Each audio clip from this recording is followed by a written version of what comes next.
ननकाना साहिब सिख हिंद पाकिस्तान सेवा सोसाइटी के ज़रिए इख्तिताम मनाहिल क्लिनिक के इश्तराक से ननकाना साहिब में फ्री मेडिकल कैंप का इनेकाद किया गया, जिसमें माहिर डॉक्टर्स ने ननकाना साहिब और गिरजन नवाज से आए सैकड़ों मरीजों का मुफ्त चेकअप किया और उन्हें मुफ्त अद्वियात फराहम की। फ्री मेडिकल कैंप के दौरान अक़लियती बिरादरी के अफराद का भी मुफ्त तिब्बी मुआयना किया गया और उन्हें मुफ्त अद्वियात फराहम की गई। सिख हिंद पाकिस्तान सेवा सोसाइटी के सदर सरदार सुरजीत सिंह कंवल ने भी फ्री मेडिकल कैंप का दौरा किया और वहाँ मरीजों को फराहम की जाने वाली तिब्बी सहूलियात का जायजा लिया।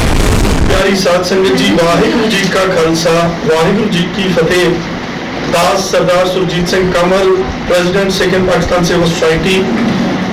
सिख हिंद पाकिस्तान सेवा सोसाइटी जिस तरह संगतां रही कई किस्म के उपराले लैके आती है, कई किस्म के उपराले करती है, अज सिख संगत श्री ननकाना साहब वास्ते और ननकाना साहब की गिरदो नवाज जी साडी आवाम है, जिहड़े साडे भैन भरा ने, उन्हां वास्ते अज असी फिजियोथेरेपी का जिहड़ा कैंप है वो सुपीरियर यूनिवर्सिटी लाहौर वालों जिहदे सीनियर कंसलटेंट ने डॉक्टर फैसल गफूर साहब साडे नाल मौजूद ने, जिहड़े चौधरी अकरम टीचिंग हॉस्पिटल दे विच सीनियर कंसलटेंट ने, और इन्हां दी पूरी टीम साडे नाल अज मौजूद है।